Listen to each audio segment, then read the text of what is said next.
आत्मीय भाइयों, सादर प्रणाम। जगन्नाथ यात्रा प्रारंभ हो गई है आज से ही, और वहाँ की विशेषता, वहाँ की जो प्रसाद है महाप्रसाद, उसका विशेष महत्व है। उसी की एक लौकिक कथा आती है, आज उसी पर हम चर्चा करेंगे। भगवान लक्ष्मी नारायण, माता लक्ष्मी श्री नारायण के लिए रोज़ प्रसाद बनाते थे, महाप्रसाद, और उस प्रसाद को भगवान ग्रहण करते थे।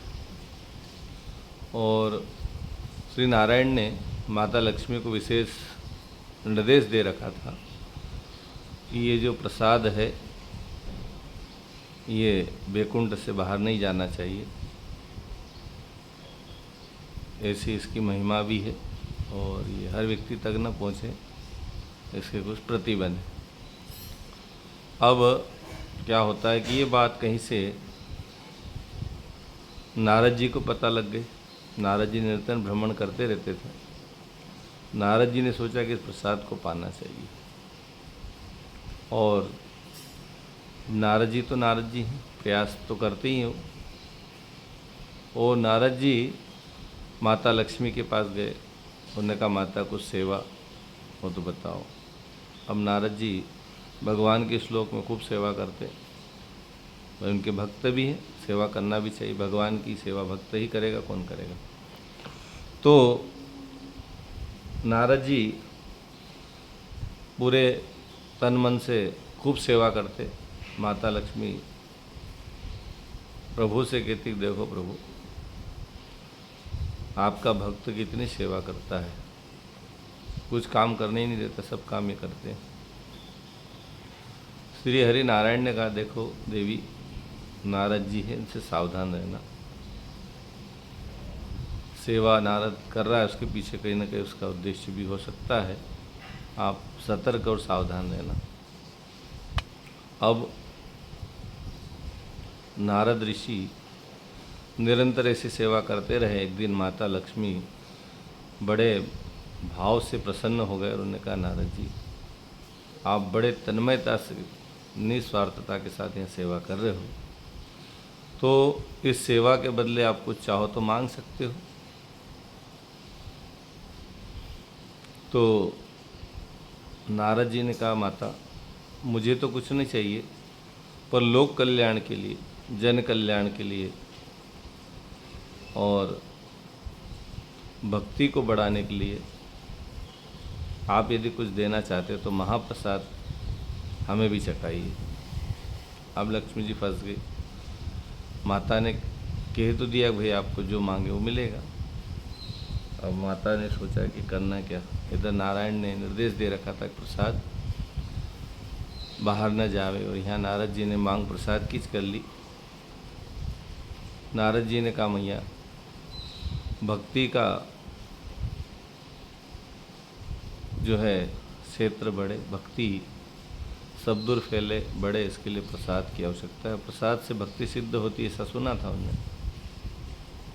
प्रभु की प्रसाद, नारायण का प्रसाद, उसको ग्रहण करने से वैसे भी भगवान की प्रसाद को लेना सौभाग्य की बात होता है। प्रसाद की भारी महिमा है, और लौकिक कथाओं में, सत्यायन कथा में प्रसाद का महत्व बताया है।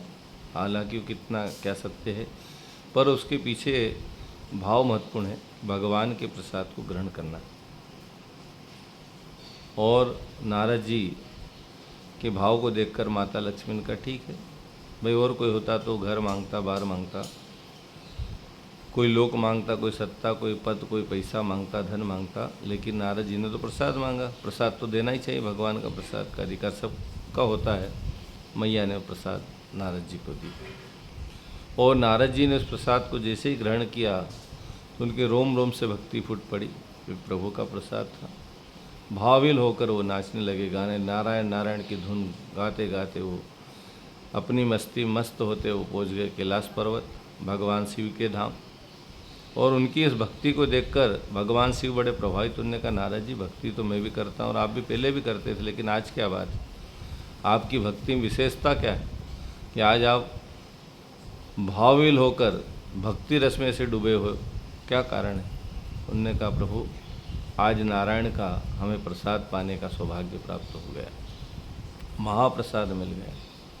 तब भगवान शिव ने कहा हे नारद जी, कुछ प्रसाद बचाओ तो हमें भी दो, हमारे अंदर भी भक्ति रस इसी प्रकार फूटे। अब नारद जी ने देखा कोई मांगने वाला कौन है, महाकाल है, भगवान शंकर है, अवघड़दानी है, और उनने कोई चीज़ मांगी तो देना ही चाहिए। उनने अपनी कमंडल में केवल एक दाना बचा था, वो भगवान शिव को दे दिया, और भगवान शिव उस प्रसाद को खाकर वो भी भक्ति रस में से तल्लीन होकर सब कुछ भूल गए। और भक्ति में डूब जाना ही परमात्मा को पाने का बढ़िया मार्ग है। और भक्ति भगवान की रस को पाकर, भगवान की नाम को पाकर ही हो सकती है। किसी नशे को करके कोई भक्ति में डूबे कहे तो काय कर डूबा, और नशे में डूबा हुआ है। आजकल ही होता है, शिव की भक्ति, अभी श्रावण आ रहा है, नशा पत्ता करते हैं लोग, गांजा भांग खाएंगे और कहेंगे भगवान की भक्ति कर रहे। नहीं साहब, ये भक्ति नहीं है, ये नशे का एक अपना लेने का तरीका हो सकता है। भगवान की भक्ति बिना नशे से होती है, और भक्ति का नशा ही इतना पावरफुल है कि और नशा करने की आवश्यकता भी नहीं पड़ती। भगवान शिव भक्ति रस में झूम उठे, माता पार्वती आई, उन्होंने कहा प्रभु आज क्या बात है, कोई विशेष? अब भगवान सब सुध बोल भूल चुके थे भक्ति रस में। माता को कहा भाई आज क्या बात है प्रभु?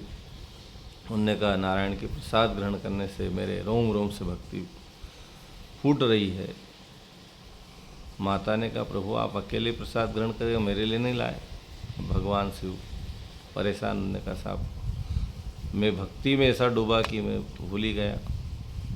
माता क्रोधित हो गई, और माँ जगदम्बा जब क्रोधित हो जाए तो उनका जो ताप है वो बढ़ने लगा, और ताप बढ़ते बढ़ते त्रिलोकी तक पहुँचा, और पूरे त्रिलोक में हाहाकार मचने लगा।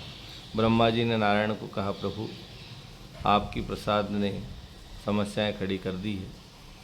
नारद से लेते हुए शंकर तक, और शंकर से माता पार्वती क्रोधित हो चुकी है, उनका ताप बढ़ रहा है, सृष्टि को बचाना हो तो आप उनको प्रसाद दीजिए।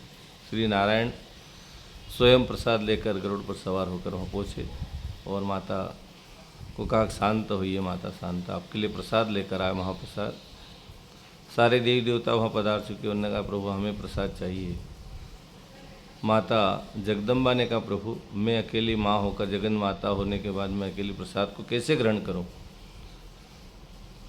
तो आप कुछ ऐसा कीजिए जिससे समस्त जगत और समस्त सृष्टि को भी आपके प्रसाद को पाने का सौभाग्य प्राप्त हो। तब श्री हरिनारायण ने कहा कि कली काल में जो है जगन्नाथ धाम में जगदीश्वर जगन्नाथ भगवान की भात की प्रसाद बनेगी, और प्रसाद ग्रहण करने से व्यक्ति का कल्याण होगा जो भी इसको ग्रहण करेगा। और इसीलिए तब से वो भात का क्रम वहाँ से चल पड़ा, और वो प्रसाद निरंतर बनाई जाती है, निरंतर खाई जाती है और खिलाई जाती है। और यहाँ तक कि एकादशी के दिन भी उसी भात के प्रसाद को सभी ग्रहण करते हैं, जबकि चावल वर्जित है एकादशी। लेकिन जगन्नाथ जी में कहते हैं कि एकादशी की जो पुतला है उसको उल्टा टांग रखा है, वहाँ पर भात की प्रसाद नित्य प्रति खाई जाती है और खिलाई जाती है, और वहाँ की प्रसाद का विशेष महत्व है। भाइयों बहनों, जगन्नाथपुरी की रथ यात्रा की सभी को मंगलमय शुभकामनाएं। भगवान के इस प्रसाद को पाने का हर व्यक्ति को सौभाग्य प्राप्त हो, ऐसी मंगल कामनाएं। ओम शांति।